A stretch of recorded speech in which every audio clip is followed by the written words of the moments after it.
Hey everyone, this is Daniel. And I'm Jun. And we are Koreans. Americans.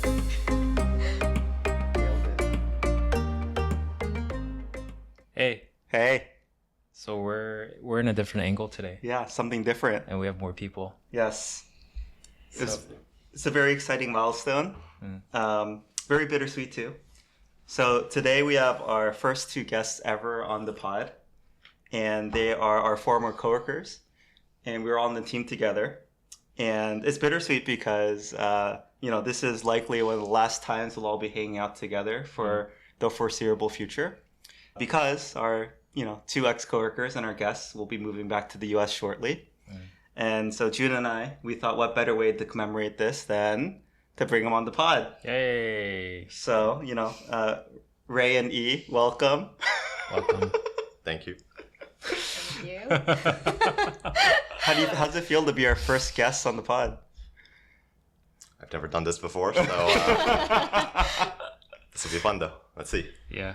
Very honored. Oh. Thank you. Yeah, it'll be fun. Nice. You can be honest here. Please be honest. Are you listeners to the pod? I'm watchers of the reels. How many episodes have you listened to? I've watched most of your reels. This is exactly why we should make more reels, right? Yeah. All right, good to know.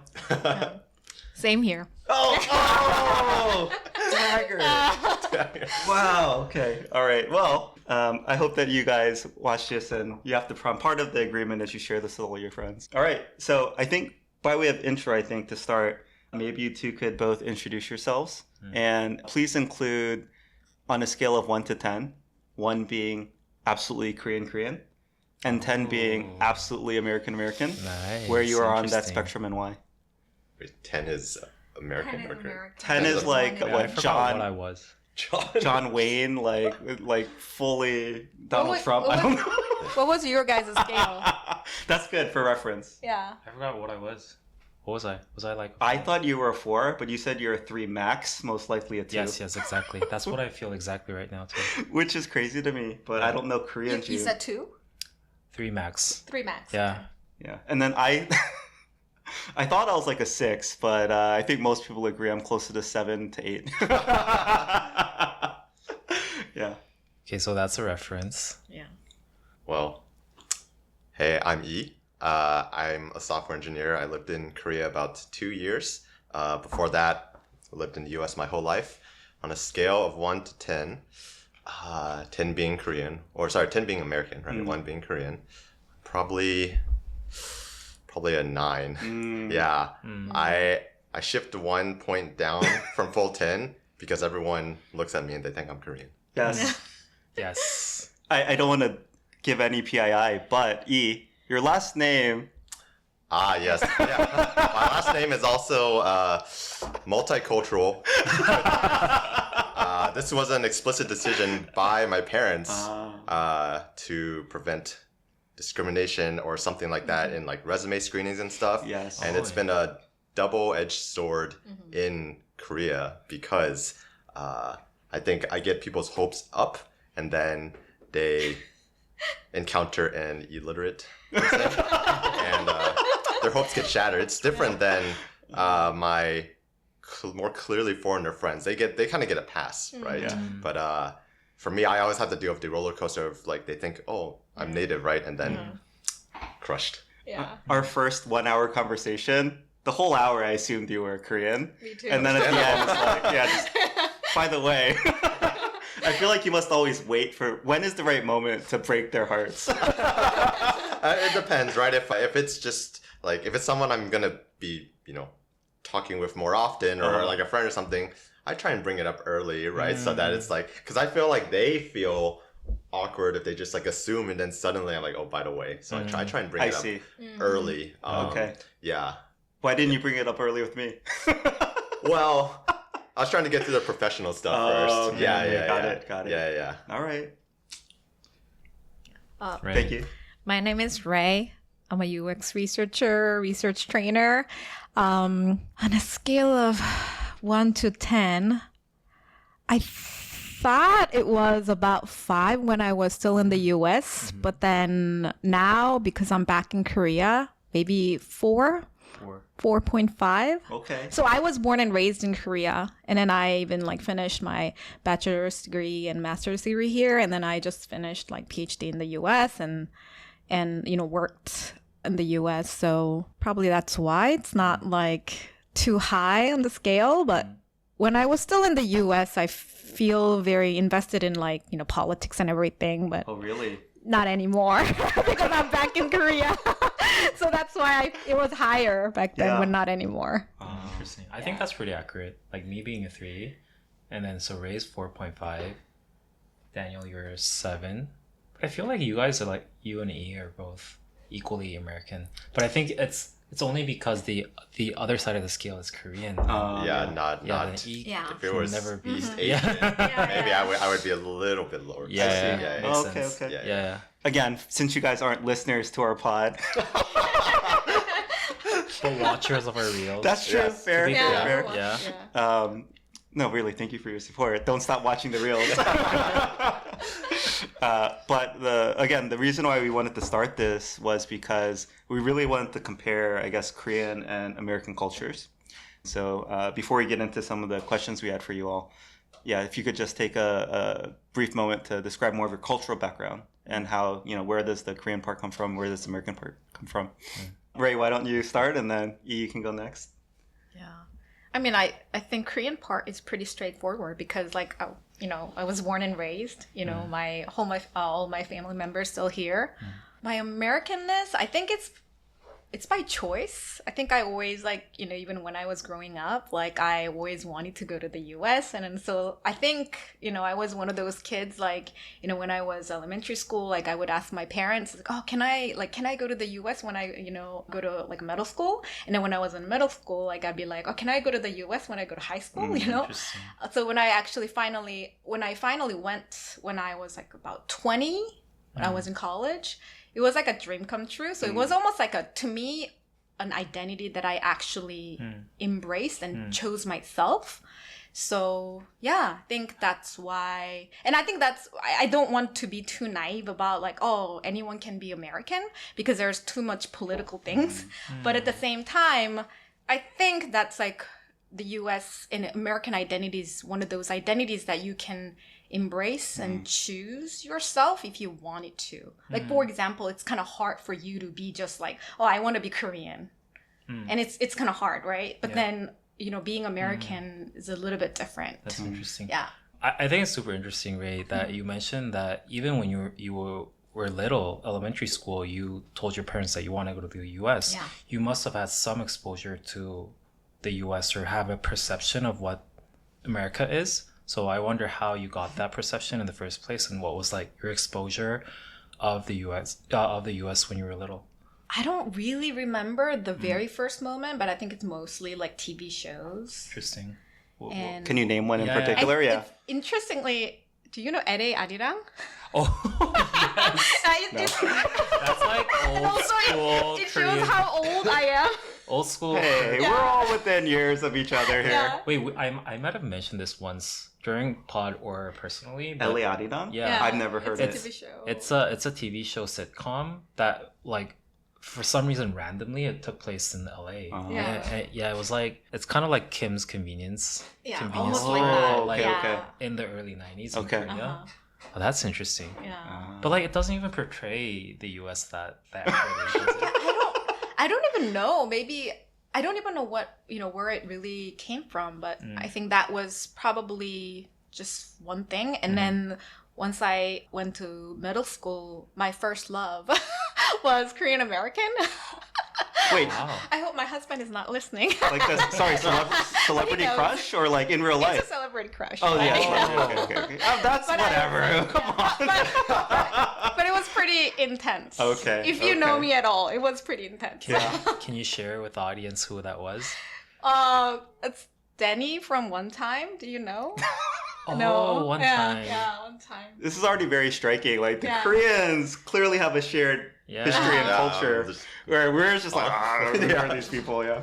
Is that like the good looking one? the only one good-looking one. But you're asking her for like hardcore crush in middle school was a good looking one. Because as far as I remember, there's like one good-looking one, and then there are 4 members. Yeah, right? 4 members, Yeah. and he's the lead singer as well. Oh yeah, I think Yeah. I think we're talking about the Yeah, same yeah, person. I think so. Oh. Yeah, he might be listening to this. Shout out to Danny. Is Yeah. it Danny? Do you remember me? Wait, have you ever met him? In I mean, person? yeah. So when I said I was intense, Yeah. I was intense. He knew me. Whoa. Yeah. Yeah, I was one of those. Do you know sasengpen? Oh yeah. I was one of those sasengpen when there was no You have concept to- of sasengpen. Yeah, you have to explain what's So happening. what is sussing So pen? sasengpen is like a, I was like one of those fangirl. Like I was almost like a band-aid, you know. I would be at every concert, every like, shows, like, so I was there almost every day. They just like naturally know me and Oh, my wow. name. I mean, not, yeah. Did you run a fan site? Like her private yes, life? Well, it's like a cafe. Okay, yeah. Wow. Yeah. That's awesome. Yeah. Yeah, for the audience, a cafe in Korea means both like a physical cafe, but also like an online community. Yeah. Neighbor cafe, Yeah. Daum cafe. Down cafe. It was a Dom cafe. Yeah. Okay. Is that like a forum or a? Like a Yeah, it's bulletin board? sort of like Facebook groups, if you will. Yeah. Okay, E. Yeah. So for me, I guess it might be a little bit of an inverse of Ray in that. So I was born and raised in the U.S. because my parents, I guess like many others, immigrated to the U.S. for their children, basically. And so I spent, basically my entire childhood there. And my desire to basically broaden my horizons, I guess. I wanted to go somewhere outside of the U.S. because, well, I recognize I'm very fortunate to have like grown up there, and a lot of people want to go there. As like Ray had just mentioned, I wanted to see what else, like what living in another culture was like, basically, right? And so I am from one of the East Asian countries, but I explicitly wanted to go somewhere that I didn't have roots or connections to, just to, experience a different culture and everything. And so I can't say that I am culturally Korean necessarily in any way, because it's not in my blood or anything, but it has been very interesting being here. I will say, maybe this is getting a little ahead of myself, but one thing that I noticed, like, here in Korea versus in the US is that like US is a melting pot, right? And so like I feel like the identity of American is it's hard to pinpoint or describe, whereas like here I can see there's a lot of like camaraderie and like national pride, whatever you want to call it, right? And that's something I'm actually, to be honest, a little envious of, because like I grew up in the US, not in like my parents' country in Asia, and so I can't as confidently say I feel that like I have a home country like maybe native Koreans could. So that is one thing that I'm like, to be blunt, maybe a little bit jealous of, right? Because like I just feel like people going to their like native home country where people are more similar than in the US, it probably feels very like relaxing, right? Like you feel very comfortable.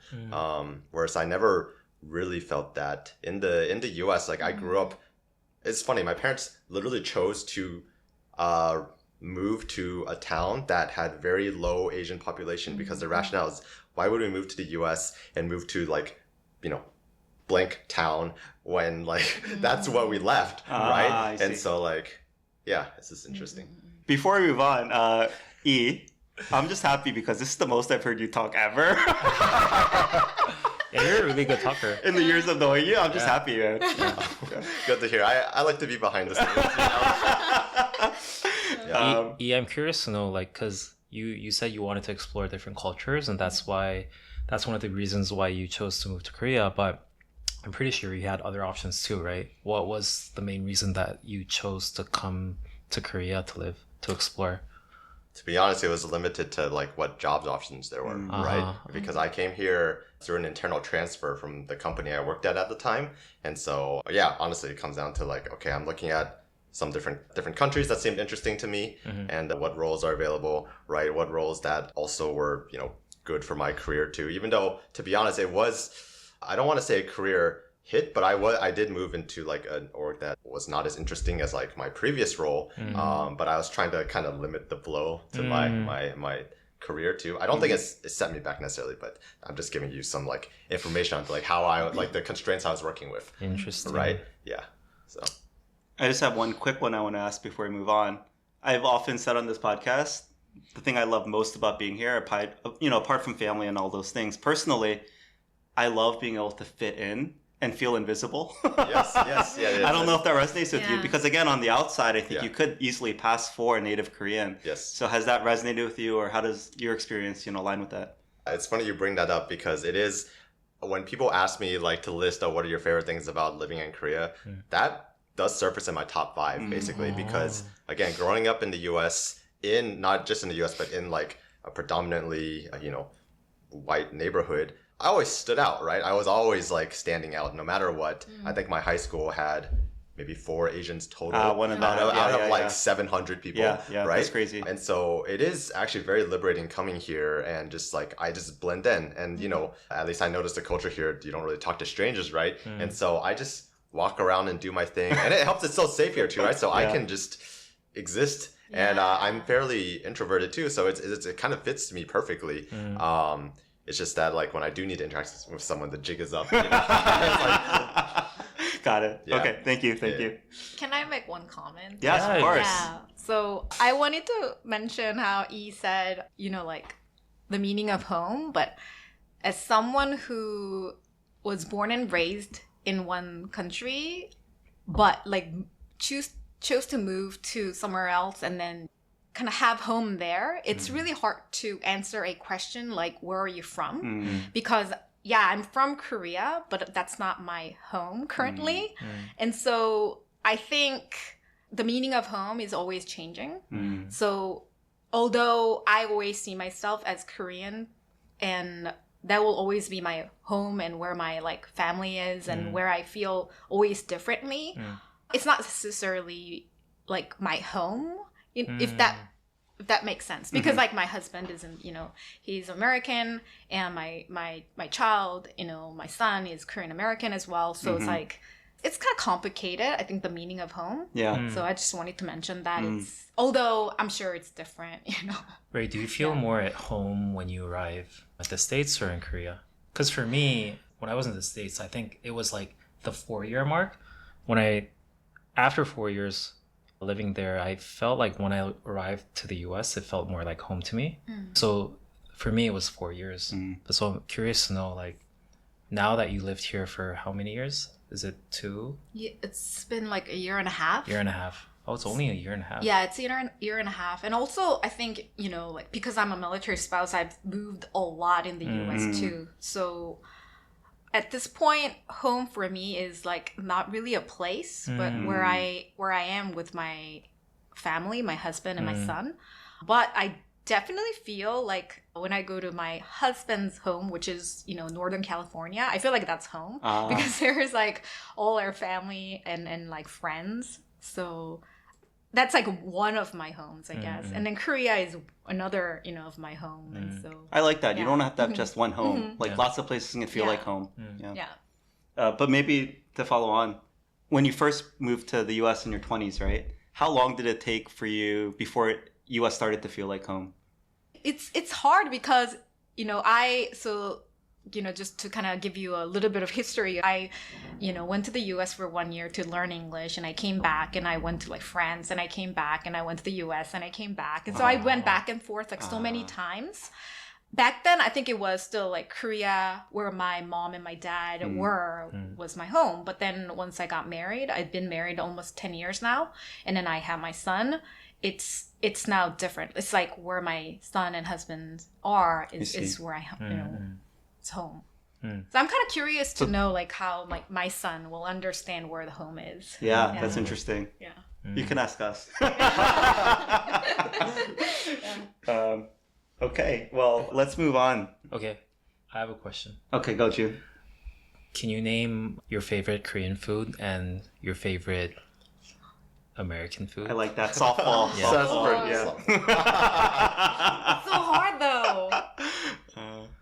Like, what do you crave the most when you land in Korea and in the US? You asked me that too, yeah. First thing off the airport, what do you eat? Yeah. I think for US, I don't necessarily have a go-to because US is a melting pot, right? And so like it's just whatever I'm craving at the time. Like, but for Korean food, I think it's a combination of like what the food is and the culture around it. But like I crave going to like a barbecue place, like a gogi place, because Gogi. Gogi, exactly. Yeah, so tasty, right? But then I just like being there with like a group of friends, right? And The it's like, vibe. Yeah, the vibe, exactly. It is different. Yeah, it's like you don't really have that No. in the US, and like even when you do like the like barbecue places, they're different. They're not the same. It's like different, there's some of them are like all you can eat, and like you go up to like I don't know, like a self bar or something like that. It's just different. So yeah. You call it a self bar, man. You've been living here long enough. Self-bar. Wait, but before we move on, I mean, you just came back from the US. So when you flew there, what was the first meal you sought out when you landed? You know what's funny is it's not a meal per se, but I would say that because we went back to the Bay Area and they do bubble tea, boba really well there. Versus here in Korea, it's only gongcha. It's only gongcha and it's very sugary. Yeah. I see what you mean. You sought out an authentic bubble tea place. Exactly. Okay. Yeah. I thought you were gonna say In-N-Out, man. That's like the comment everyone answers. That's how I know you're not Californianized. Yeah. Yeah. All right, wait, Ray. I think in terms of the food that I like the most in the US, it's just all ethnic food. Because What's your there's favorite ethnic food? so hard, but Thai and Mexican. Because I feel like Mexican definitely is something that the US does really well, whereas like Korean Mexican food is like, Yeah. So that's probably Mexican food is something that we definitely want to have once we are back. In terms of Korean food, I know it's funny, but tonkatsu. What style? Because there are two different styles, right? Because in Korea there are so many different types of tonkatsu, Yeah. and then I like all. But then like in the US there is tonkatsu, but it's like It's not the same. Yeah, it's not the same. There are not variety, and so I love tonkatsu. Makes me so happy because I ordered tonkatsu today. Yeah. Korea does do Nailed it. tonkatsu really well. That is one of the things I recommend when like my friends visit. Like Korean style, like the premium tonkatsu, never had it before. I mean, people might say it's like Japanese style tonkatsu. So good and so cheap. Yeah. Okay. Earlier you mentioned that blending in was one of the 5 things that you appreciate most about Korea. So if you wouldn't mind, maybe you and Ray could share your top 5 lists. Like, what are the other things you have come to appreciate most about Korea? In no particular order, and if I thought about this longer, maybe the list would change, but some of them that spring to mind. Safety is always one that comes to mind, right? Because the like media blows it up, right? But the US, you obviously objectively more dangerous than Korea. 100%, Yeah, especially coming from living in a big city where I was for like 7 years before this.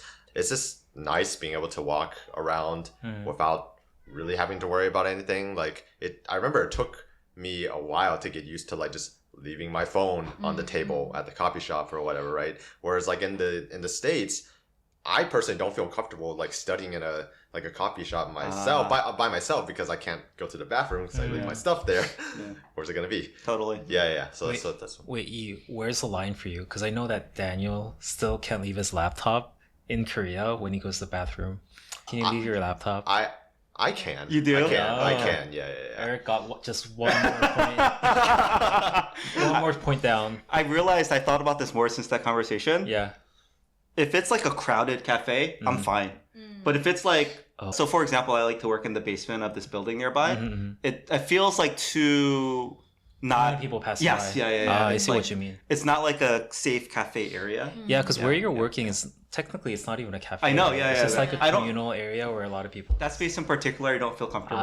Okay. And then, to be honest, if I'm going to the bathroom, it's fine. But if I'm like leaving and coming back, so for example, there's a Starbucks nearby. It's maybe a 10-minute detour to go pick up my kids from school and come back. I would not leave it there. But I know Koreans just don't even think twice. Like, they leave their stuff at the cafe for 30 minutes. Yeah. And they're like on the other side of town. And they don't even think twice. So, I'm not that level yet. Yeah. What about you, Ray? Can you leave your laptop in Korea? I don't and a think I cafe. never did, even when I was living in Korea. Oh. I could leave I will leave my backpack and then my laptop will be inside it. Then it's Smart, fine. yes. But then I don't think I would like leave it because you can, I don't know. Especially if you go to like bathroom for like 5 minutes, and I don't think I would like leave like my laptop and then go. I mean, as an American, I'm thinking, wait, you're putting it in the bag? That's easier for me to steal. Really? Like, why would you? If anything, you should Easy put it. handle. Exactly. Okay, I guess. I think the idea is that you zip it up, right? So like you don't immediately see that. See it? Yeah. Okay. Anyway. I think that's it. Okay. So safety, blending in. Like, Blending what in. other top things come to mind? One of them is, I think the next two kind of go a little hand in hand. One is like how dense Seoul is, which allows for like very optimized logistics, right? Like having the subway, having like super efficient delivery of anything, being able to get to, like, there's so many things to do in the city, but you can get to a lot of it in like under an hour, usually much less just by the subway, right? And so that's, you just feel more liberated, I think. Like, I grew up driving, but my wife grew up in a city, and so she feels much more comfortable here where she can just hop on the subway and go wherever. I think my next point is a little bit related in that like Seoul itself, or sorry, not Seoul, Korea itself is not a very big country, right? And so like you can actually explore a lot of different like cities outside of Seoul too. It's not hard to get to. Whereas like in the US there's so much you can see, but like so much of it is just like not nearly as accessible. So maybe a common theme here is just like convenience and accessibility, like things to do. Totally. Yeah. Do you have a fifth? Let me think. You don't have to. Why don't we switch to Ray? All right. Yeah. I think my list is pretty much the same, like safety, how accessible everything is, and I don't like driving, and I don't need to drive here, even though I live really far away from Seoul. There's like buses and like trains and all. Wait, but you did drive in the U.S. That's What? I was gonna ask. Oh, sorry. Yeah. I did, but I really dislike it. You tried not to, but you had to. You could I survive. had to. In my Yeah. mind, it feels so like odd, like driving Ray. Cause, Yeah. because I know that you travel like very far distances through train and buses, so it would be very weird to imagine you driving. That's Yeah. interesting. Yeah. It's just crazy, right? Like, do you know anyone in the U.S. who's never driven? I do actually, but it's okay. not that common, Yeah. and typically they come from like the city, right? Yeah, New York. Or, Yeah, I think my Well, only New York. I think that's literally the only place in the U.S. where people don't drive. my wife, her family is from another like big city, and her siblings, a lot of them didn't get licenses till later, just because you didn't need it necessarily to like get around. I want to ask a follow-up question. For E, what kind of preconceptions of Korea did you had that turned out to be completely false? And same for Ray, but for the US. It may get a little political. First time we bring on guests, we get canceled. Okay. It won't be too bad, but like how the US that I knew was more like, the US that I knew from like New Yorker and New York Times. And I arrived to the US and it was more like, you know what I mean, right? Okay. I don't even know what that means. I'm wondering how that's political. So New Yorker and New York Times is very liberal news media. I see. But then actually, majority of the U.S. is not like that. It's I mean, you guys lived in like Bay Area for such a long time. coast, I'm a military, yeah. I'm a military spouse who lived in like in the middle of nowhere. So I think that was kind of like a shocker because I thought most of Americans think like the New York Times, or NPR, but it wasn't like that. Yeah. So More Fox News. Yeah, exactly. Yes, Yeah. a lot of Fox News. Okay. And this was even back in like when you first went to the U.S. That's what you're saying, or? So I think when I first came to the U.S., I didn't even know, it's like because what I to was think. too young. I didn't really read like news articles or anything. But then like I first experienced it and I went back and I I missed US and I started reading articles and and got more interested in what's happening. And then so those news articles were like New York Times and NPR. And so, the version of the US that I knew was much more liberal than I knew so it was a shocker for me, why abortion is so political. I didn't even I couldn't understand why, So yeah. Yeah, I think, we talk about this a lot, right? America's so big. Yeah. You can't just generalize it, right? It's city to city, so different. Yeah. For me, I think actually a lot of things were a bit pretty in line with what I expected. Maybe random one that I didn't expect is I actually didn't realize the kind of I guess you call it aging problem here, where the birth rate problem, basically, right? I guess when I arrived here, there are a lot of older people, right, just in this country, and so I didn't necessarily expect that, so that was surprising for me. Are you saying you ran into the condes? Probably a lot, yes. Did you have any negative experiences? This one's gonna be good. You're not gonna get us canceled. He's gonna get us canceled. I think it might be conflating with expectations of when they find out I'm not a native Korean. Okay. Is more maybe what I'm getting at. Oh, you don't have to shy away. But what was the negative experience you had with maybe the aging population or an elder Korean? I think maybe it's more a little lack of empathy for being a foreigner. They asked me for some help on the street or something, and then maybe I can't understand them, especially I feel like maybe you can objectively say that elder speech is harder to understand for learning the language. Yeah. Right. And then generally it's fine, right? But sometimes I might get 왜 한국어 잘 못해. Yeah. Wow. And then I think it's also something like that's happened before when they find out that I'm living in this country and they're asking why why aren't I learning the language? And I am, but it's I'm not great at languages, and it's I'm trying, right? But it takes time, right? So I think a lot of it does kind of boil down to me being a foreigner. I wonder what it would be if I was a native here, right? I guess that's also because you look Korean, right? Yeah, exactly. If you were if you were white, I don't think they would expect you to speak Korean. I don't think they would, even necessarily ask me for help or something. To be honest, exactly. I was gonna say the internal shame I feel about not speaking Korean. Yeah, it's much worse because I feel like I should know Korean. I agree with them. I'm I'm such a bad Korean. You have a legit excuse. There's no reason you shouldn't. Yeah. Although, to be honest, oftentimes those conversations don't get to the point where I'm explaining that I'm not actually from Korea. You just say I'm a foreigner. Right. And it's just they assume I'm a Korean American. So. Okay, next one is, what is something that you miss about the U.S.? Oh, I was gonna ask that too. Nice. We're jiving. Yeah. Well, I guess I could anchor this on the reasons I'm moving out of Korea back to the US, which I really enjoyed my life here in Korea overall. But the things that pull me back to the US are, it's the macro things, right?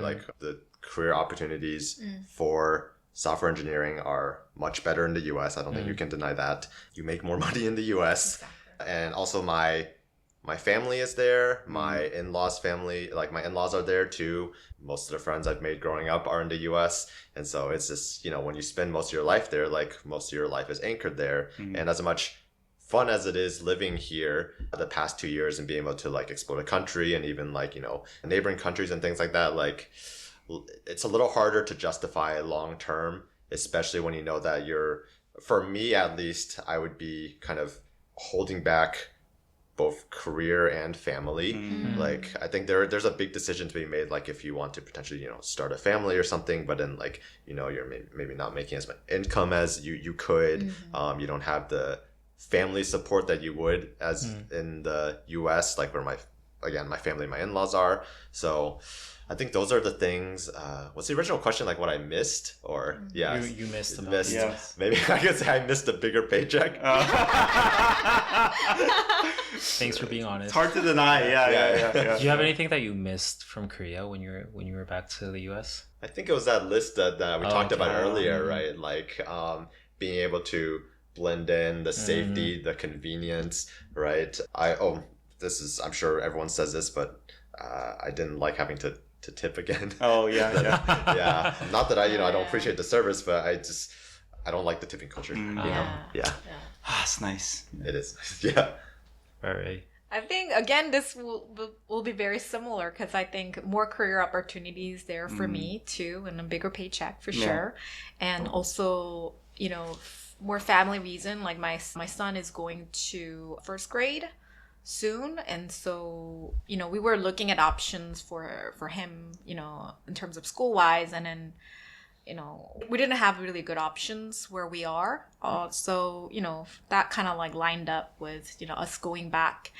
And another thing that I miss, I think it's just, I don't know. I think I've changed a bit since I became a mom. There's definitely a mom hate here. Whoa, what do you mean? Yeah, it's like they don't like moms. Like there is like I feel like like Koreans in general. Really? I think people are a little bit less understanding of, I don't know, children being children. In Korea? Yeah. Oh, that's super interesting because I just started to realize how like short, like narrow-sighted we were, being like both male in their 30s living in Korea, but like I wasn't narrow-sighted, Jun. I was. I'm well aware of our. Okay. No, it's really eye-opening to hear like these different point of views coming from other people. So it just makes me think that we should have more guests on our podcast. 100%. Yeah.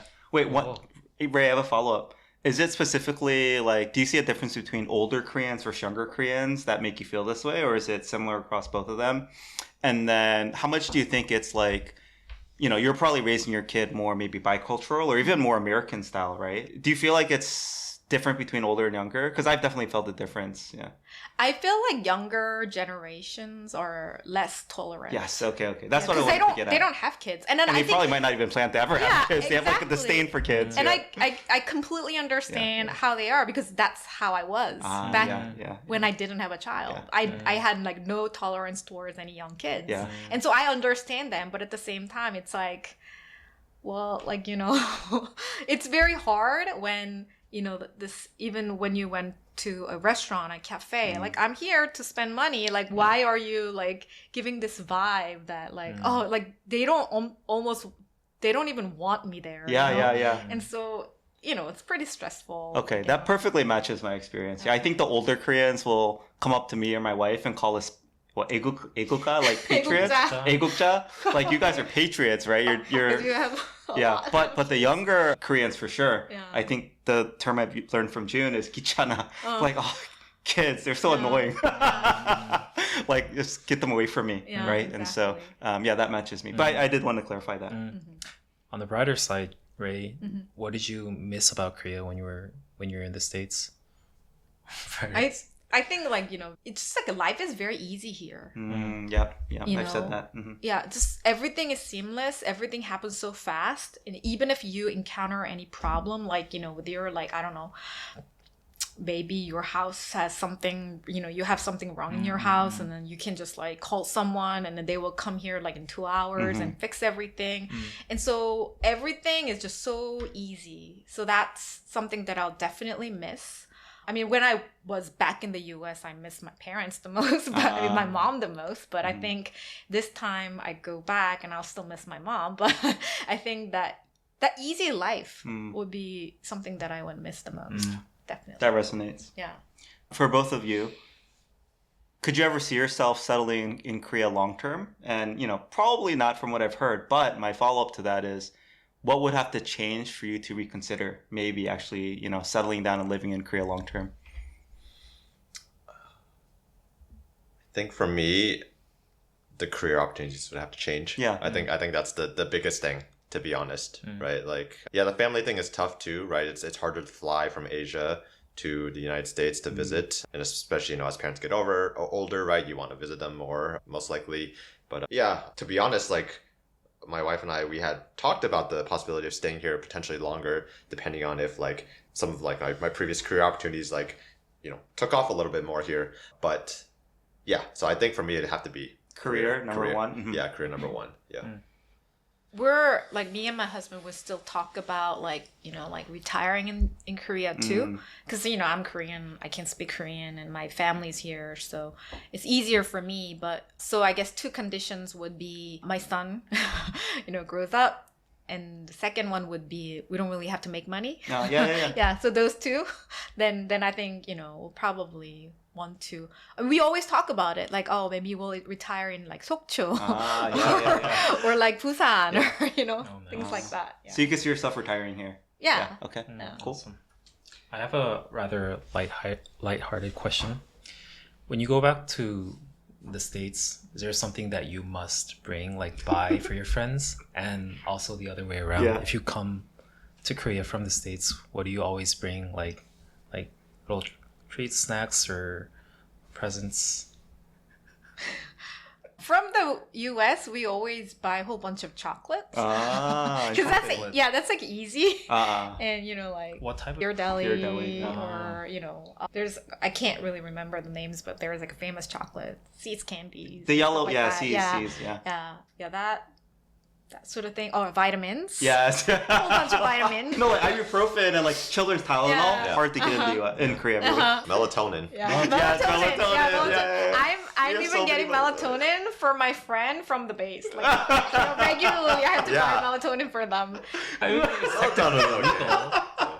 It's illegal? Yeah. Without a prescription. It's without a prescription. Oh, okay. To even take or own? Yeah, if you bring back melatonin, I think it's technically I did not legal. realize. Okay, like technically, Koreans should not go to casinos in Vegas. Or, even in the US, Yeah. I see. But it's like something that everyone just does. Yeah, and just let it pass. Interesting. Same for melatonin. Really? From the US, when I go to the US, I buy a whole bunch of like the sheet masks. Yes. Yeah. For K-beauty stuff. Yeah, K-beauty stuff. That's it's always popular. So. One of my friends, he always asks for, is this a Korean snack? I think it's called crunky. Oh, crunky. Crunky? Yeah. Crunky. That's so random. It is very random, but I think... Wait, is it a Korean friend from the US? No, it's a... He's Hispanic. Right? It's a candy, yeah. It's like crunchy. Never heard of it. Yeah, I gotta try it. I think like a Kit Kat, kind of, right? Yeah, I think because we just brought back like kind of a snack lot one time. Yeah. And that was the one he latched on. And he's like, you need to bring back a box of them. Like, interesting. Yeah. We literally have a box prepared to bring back, when we move back next week. Yeah. Interesting. Yeah. That's funny. Ray, I wanted to get back to this because earlier I don't think you had a chance to answer. Was there anything about Korea that, in your most recent stint here, how did Korea differ maybe from your expectations of it? Even being like a native Korean, like knowing Korea quite well. Because, Korea, I think, does move very fast. Yeah. Was there anything about Korea that differed this time around from your expectations? Yeah. So I came back to Korea almost 10 years of, like, hiatus. So when I came back, I was kind of shocked at how people are very individualistic. I love it. Yeah. Interesting. They don't... Very in line with our previous tell us more. Yeah. So... I think I told you guys, like, we went to Thailand for 10 days and when we came back, our car battery died. And, I think in the US, like, anyone will help you because it takes like, 5 minutes? Yeah. But like literally no one would stop for you. Like no one, I would like wave at them and they will just like pass. Like they don't just like stop. And I think it's because like, and then like I would like even go to a taxi driver and then they were asking like, you don't have an insurance? And then so it's like, oh, we have, US insurance and all that. But then because I think the infrastructure is like too good, like no one is like willing to help. Like it's like, oh, why are you asking for this help when you can just, easily call an insurance company or maybe whatever. I want to try to defend the Koreans. Yeah, the Koreans usually carry like the jump cables. Their cars. Do they? Do they? Or I don't know. do Americans? Do Koreans? Oh, maybe I'm trying to get at like maybe that's. But they didn't even stop, so I couldn't even ask. I give up now. I tried my best. I will say though, we have a car here and we do not have jump cables, whereas in the U.S. we would. Yeah. No, Ray, that reminds us. On one of our previous episodes, a viewer commented that they were in Itaewon or somewhere, and they just like, I think they might have been sharing the story on behalf of a friend, but they saw a lady literally just trip and fall in the middle of the street, and literally no one came to help them. Which is like, again, as an American, like people would rush to their aid, like, hey, are you okay? Help them up. But in Korea, they just straight up ignored them. And, they said it was probably a combination of one, acknowledging the incident might have made that person feel more ashamed of what just happened. And then two, in general, just like the liability laws here, like they don't, what if that person who fell accused them of, you made me fall, right? So they're just so conscious of that that they just don't even bother, which again, it's kind of heartbreaking to hear. And something I would have not expected Korea to be like. But I agree. I've seen that exact same thing happen. Someone falls, trips on the ice, like spilled their drink, like everyone saw, hundreds of people saw, not a single person stopped to help. I think for me, the question was culture shock. Yeah, first right? Culture shock. Culture shock, okay. Culture shock might be too strong to describe this, but when I arrived, it was when COVID was still, there was preventative measures happening, right? And, you had to take tests to get on the plane and all that stuff. And I did notice that, like, here in Korea, everyone follows the rules very well. They'll just like go through the procedures, do what you need to do, and it's like very, very orderly, I would say. Whereas like in the US, a little more disorderly, I guess. Like people will generally follow the rules to get what they want, or get where they're trying to go. But it could be a little more begrudgingly, this is this whole like mask things like that, like mask mandates, things like that, right? Or like getting vaccinated or things like that. These potentially controversial topics, as far as I could tell, like people were just following the mandates here in Korea, because like we had to like we had to quarantine after we arrived for however long it was like 2 weeks or something, and then you had to go get tests done and everything like that, and it seemed like everyone was just in line doing just following orders as far as I could tell, right? So I guess that was surprising, right? Like people just going along and doing it. Now that you mentioned that was also my first welcome to Korea like shock moment. As soon as you get off the plane, you have like 24 hours to get tested. Yeah. And the COVID testing in Korea, man, they jammed that thing all the way up for the full 5 seconds. Like in the US, it's like, gentle or whatever. Man, Korea was no joke. They're just checking off like, I have to do it for like this deep for 5 seconds. Yeah. Just do it. Yeah. Oh man, the COVID test was brutal here. Yeah, and you watch kids in line, they just cry because it's painful. Oh yeah. And they don't have mercy on the kids. Yeah. My kids, we at one point told them like, we're gonna go fly a plane. And they were like so excited, and then they were so scared and didn't want to fly because they were like, "Wait, does that mean we have to get the cold test, the nose test?" They're like, "It's not worth it. We're not doing it again. Not worth it. It's seriously traumatizing." Yeah, it's crazy. Can I say one thing about like I don't think it's a culture shock, but like one thing that I always know that I'm in like I'm in Korea is like when we arrive, your airplane arrived. And everyone, as soon as like we land, everyone is trying to like unbuckle and get up, like get stuff and like get line, like so crazy. That's like, okay, I'm back in Korea. Like, yeah. Like they're fighting to get in front of you by one person, which might literally save like 30 seconds in life. Barely. That's Korean society in general. Jun, you're like, why wouldn't you do that? I want to be first in line. Just kidding. This one is more purely for the reels. If you could bring one piece of Korean culture back with you to America, what would it be? Korean culture. Korean culture? I don't know, like culture? I know one. Yeah. Jun, we can answer. Yeah, host can answer here. I have one. What is it, Jun? The ding dongs on the table. That's huge. Yeah. That one's nice. Also, side note, like paying as you leave, just getting up and paying as you leave, instead of waiting for like blah blah blah and the back and forth to get the thing. And then paying tip. This is a side note, but I'm I know there must be some system behind it, but it's always impressive to me that you just walk up and then like they know where you're sitting, right? Like I feel like very rarely they need to like confirm, oh, you were at this table or something. You just walk up and it might be a completely different person that seated you and they just know. So that's just always impressive to me. Korean skin clinic. Oh, Korean people that I enjoyed really very much. You have a pibukwa, like a skin clinic you like? Yeah. Okay.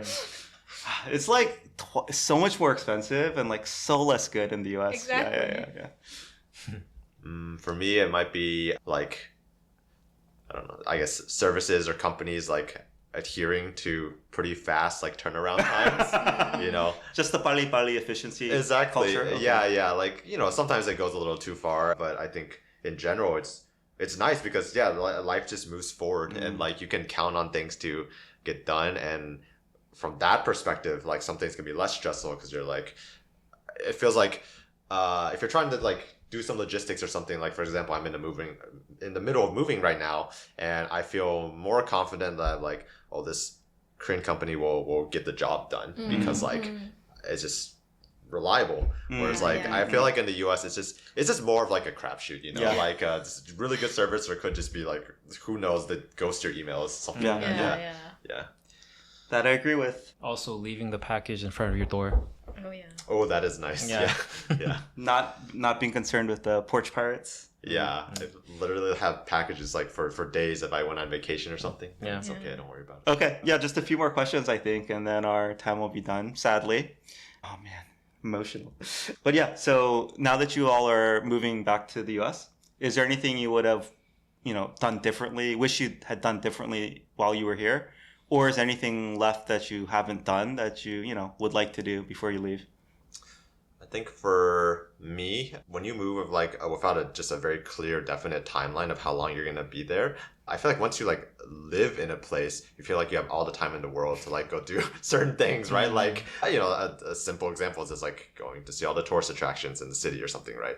And so there are a bunch of things that like just random little things that we wanted to do and it just never get around to it. This also includes like, seeing people that like we knew, we're also here, but like, hey, we live here, right? So like we can see them whenever. Yeah. And then now, I'm in my last like basically week here and it's frankly quite busy because like, oh, let's try and get everything in before we leave. So basically I wish I would have paced out like the kind of like fun experiences a bit more, maybe like reached out to friends sooner. And then I think maybe the last thing is I think I could have balanced my life a little bit better in terms of like I did come here wanting to like get better at the language and immerse myself in the culture more and everything, right?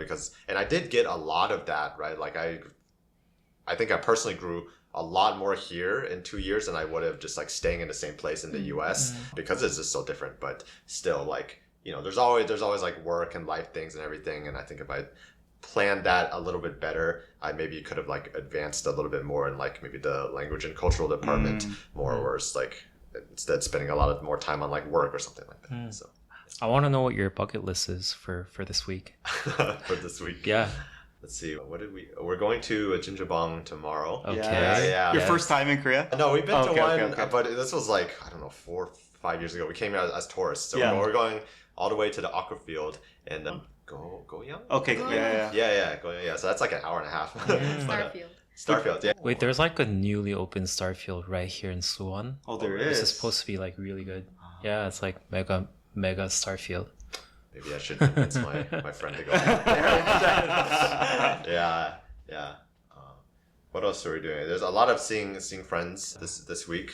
What do we want to do? Also, we live near Sochon Lake, and so we're hoping that the cherry blossoms start blooming a little bit. But they're starting to. I think you will. I think you'll nail it. Yeah, you'll see it right before you leave. Yeah. We wanted to do one more like kind of date at Latte World at night, but we'll see if we can make that happen. Nice. So romantic. Yeah. Maybe a little more shopping in Latte Mall. Yeah, like that whole area is like nice. But yeah, I think it's less tourist stuff and more just, or less like kind of experiences and more just like catching up with friends before we leave. That's frankly the more important thing.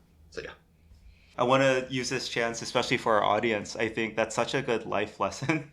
Like what you said about when you don't have a definite timeline for it to end. Yeah. You just take everything for granted. Yes, exactly. I literally, like, you quoted something I said in a previous episode, and it's just, for our audience, wherever you are right now, don't take it for granted. Yeah. Right? You don't know Absolutely. how long it's going to last, especially the people. Yes, if there's someone you've exactly. been wanting to hang out with or reach out to or say hi, it's like you think you have all the time in the world. You really never know. And I think it's just like take every moment to fully be present where you are. And don't take that for granted. But of course, when you get into that rhythm of life, everyone does it, right? Like you just don't even take the time to think, okay, what could I do this weekend or tonight? I'm just going to stay in or whatever, right? Exactly. Not that there's anything wrong with that. But anyway, don't take for granted how much time you have, whether it's in a place, a culture, or with different people. And so, don't let life pass you by. Yeah. Well said, 100%. Yeah. Well, in spirit of what, Daniel said, I think I did a pretty good job of take advantage of, Ray is like the ultimate planner. You're the most planner person I've ever met in my life. So. Yeah, so I'm like power J, so in Korean terms, Myers-Briggs terms. But so I went to like Thailand 3 times. I went to Vietnam, and I I did almost everything. But a few things that are still on the list to do is obviously medical checkup. Yes. And then we haven't gone to Legoland, so we really want to go to Legoland. And then we haven't really done a like family trip with my mom and my dad. So that's one thing that we definitely want to do before we leave. In Korea? Yeah, I think so. Yeah. Cool. All right, just a couple more here. What has been your most memorable experience in Korea? Anything jump out to you? It might be like a stereotypical answer, but I think the hueshiks, like just gathering with, it doesn't even have to be coworkers, but like that general, I kind of alluded to it before, right? Where like, I just really like the vibe of like going to like a kogi restaurant and like with your friends and just having a good time and like catching up and all that stuff. Like, I feel like that things are just like set up well for that in Korea for a few reasons. One is there's the subway, so like you don't have to drive. Yeah, that's nice. The culture of like icha, like samcha, that's always fun, and everything is like, You can bring that back to the US. I can, but it's like one thing I like here too is that like because everything's so densely packed, you can just walk down the street and look up and there's like 4 places to choose from. It's not the same in the US. So I think doing those with friends or coworkers, like those honestly have been the most memorable nights, just because it's just like a nice like setting, like it's just a good time. It's like a little hard to recreate in the US. Like you get together at like people's houses or something, right? And like that's fun too, but like it's fun to be out and like go to like different places. And like I would say Korea does like they like do different themes and decorations like really well, right? Like you go into places that are just like, oh, this is so interesting. I wouldn't see this in the US. Yeah. I actually had lots of like birthday parties with my friends, and that had been fun because like now like all my friends have kids, and so it's kind of hard to get together. But because I'm here, it's a good excuse even for them, because I think it would have been hard even for them to create this opportunity. But then because Ray's leaving soon, she's only here for like a year or two, so it's like it's a really good opportunity for all of us to get together. So I think those are the things that I would like, probably miss the most, and like it was very memorable. Yeah. So you're reconnecting with old friends, right? Yeah. It's true. Okay, let's see if we can squeeze this in. This one's a little bit more targeted. E, tell us a little bit. I know you're a gym rat. For the audience, if you can tell, E's kind of swole. But could you tell us just a little bit about the differences in gym culture and etiquette? Any funny or, memorable experiences at the gyms here in Korea? This is a pretty sensitive or heated topic for me. So I hope I don't, rile anyone up. But I'm not, there's been many times where the culture has annoyed me here when at the gym. And I think one of the most egregious examples is using equipment to hold your towel or your or something like that when someone should be using it to use it properly to do bench press or something like that, right? I have literally gone into the gym like, before work or something, right? So it's not like I have unlimited time and I want to use one of the 2 benches in the gym, and someone is using it to hold their stuff basically, and they're like, I don't know, doing stretches like right next to it or something like that, right? Like I think it's just it comes down to not using the equipment for what it's meant for, which is fine if the gym is not crowded or no one's waiting on it, but if someone's clearly waiting on it, yeah, I don't know. That's just what I've encountered. One thing. Another interesting thing is just people in the US are just bigger, man. just to be blunt, right? Like I wouldn't consider myself like, I wouldn't call myself big by any means in the US because there's just so many like really strong people in the gym. But then in Korea, it is weird. Like you go in and I feel like, oh, I actually feel kind of strong here because like I am lifting more than a lot of people. Definitely not the most, but more than I'm used to, right? And it's just, it was an interesting feeling. What else? Treadmills are always occupied. That's fine. I don't like cardio anyways, but they're always. Yeah, I think that was an interesting thing because like I know I just complained about equipment being taken up when I want to use it, but I've also encountered the opposite where like all the treadmills are taken, but then all four of like the squat racks, which are typically very high in demand, they're all open, and it's just surprising to me that in the US it's definitely flipped. Yeah, cardio is always available. The squat rack and those are not. Yeah, I think literally I got a text from the gym I go to here today saying that like it's like the like general mass text, right? And they're saying, oh, we're installing more like stair steppers because we know they're in high demand and always like being used. So. What else? Those are some of the big ones. Yeah, I think a lot of it comes down to this. It's like, why is this being used for this? When like...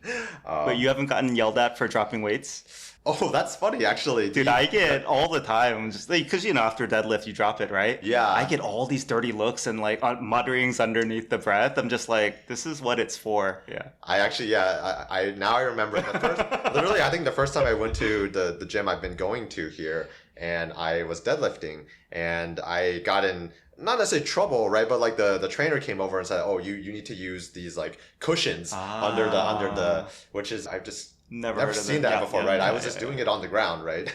And so now that's what I do. But it's funny you brought that up because the same thing happened. Yeah, cool. Maybe it's not on the first floor. Yeah, maybe. Yeah, maybe that's why. Yeah, well. Ours is in the basement, so it should be fine. It should be fine. Yeah, but failed to defend. I won't be going back to the US now, where I will go back to feeling much weaker and in my place at the gym.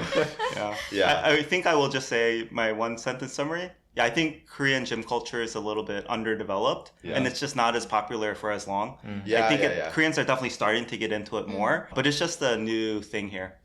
So they haven't maybe defined the cultural norms yet as much. Yeah, maybe Physical Beck will make them more popular. Yes, season 2 is out. I haven't seen it yet. Yeah. Ray. Are you going to ask me about gym culture? No, I was going to ask you, Ray, my targeted question for you is, as a mother here, how has parenting and being a mother differed? You mentioned it in one way, but is there anything else? How's it differed between Korea and the US? I realized that like co-parenting is not really a thing here. Because I feel like, obviously, like even in the US, like moms tend to do more of parenting and, caregiving. But I think in Korea, I felt like that's like really... I've almost like never seen any like fathers. Well, not like, it's very rare to see fathers come to like PTA meetings or, any like school events. They're coming, but it's very rare. And even when we have a date, like play date or like birthday parties for my son, like Korean dads, Korean dads don't come. It's always the mom and moms and their children. And so it was actually really hard for like us as a family to hang out with another Korean family because I need to bring my husband because one, like I need him. Like I can't really take care of my son by myself. It's just too much. And also I don't want him to feel like left alone at home, and then he can't really speak Korean. So it's like, so it's really hard for us to like have a good like family friends. So what ended up happening was we just hang out with another family who's with Korean American or like American husband, and then like Korean wife, like me. And so I think that has been the biggest difference that I've noticed. Do you think it's more because the husbands don't want to come to these meetings, or is it more because I heard from Daniel too, the wives don't want their husbands to tag along also? I don't know, but this is my observation, so I don't know if it's really true, but I think women and men don't really hang out together. I feel like couples don't really hang out together that much. I don't know, that's what I've noticed. Parents in parents, particular. Once you have kids. They don't really. So it's like, husbands, they hang out with their friends, and then moms hang out with, I guess, like fathers hang out with their friends, and then moms hang out with their friends, and then kids are always with moms. Right. Yeah, this was also so shocking to me. Both parents never hang out together with the kids. Anyway, it's really shocking. Right. Okay, final one. Just before we end, just any final thoughts or reflections that you didn't get a chance to share before we end today? Maybe for me, I really enjoyed my 2 years here, right? It sounds probably cheesy to say, but like this is an experience, if people have the means to, I would highly recommend, even if it comes, at a little bit of a hit of your career or whatever, like other like life timeline you have, it's just very it's very eye-opening to go somewhere else, where like you didn't grow up there. You just, the amount of like new experiences you will have that will like develop you as a person, it just comes so fast, right? Like just like first simple example that comes to my head is that like I didn't grow up using the subway, right? And so now I just like use it all the time here, right? And so that's just one of like a million new experiences I had here that I wouldn't have had in the US. And so again, I know like not everyone has the means to, but if you do, I would highly recommend it. If I was a better planner, I would have like maximized these 2 years even more, right? As I talked about before, but I'm very happy with like the experiences I pulling away from here. And I know I'm coming out of this country a better person than going in, right? Like, there've been some like lows, right? But there have been a lot of highs too, of like just like feel good moments of like, wow, this country's amazing, right? And like I really respect like everything that's going on here. So. And that's coming from a non-Korean speaker. So that's, it was really brave of you to move out here. And that's awesome to hear. Thank you. Well, the experience has been great for me, even like, as someone who has, born and raised. So if there's anyone who, because I feel like a lot of my friends who are living in the US who are Korean immigrants, I think it's really hard for them to, although they miss home, Korea a lot, it's really hard for them to have a long stay here. So it's like always a trip for like 2 weeks, like maybe 1 month at the most. So I felt really fortunate to have this time. And then if anyone wants that, I definitely recommend, doing this if they can. And also I really appreciate, you guys for giving this opportunity, because I think it was a really good time, for me to kind of reflect on the time that I spent here. And then so, I had fun. Thank you. Thank you. Thank you for having us. Thank you. Jun, do you want to bring it home? Yeah. No, I just have one more question. Keep it going. Ray has a bus to catch up. Probably for the bloopers. Okay, both of you. You have to answer quickly. What's your favorite Korean American podcast episode? Okay, that was it. Okay, well, I think that's it for today. Now, really appreciate you all for coming on. I think this was an awesome conversation. Thank you. And a perfect way to be start having guests on this show. So thank you, and hope you had fun as well. Yeah, thank you for having us. Okay. Thank you. All right. So as always, like, comment, subscribe. Let us know how we're doing. And we hope that you can also, wherever you're at right now, reflect on your life, your situation, the time and the people around you, and try to make the most of it. Because again, you really don't know when that might end. Okay. All right. Bye. Bye.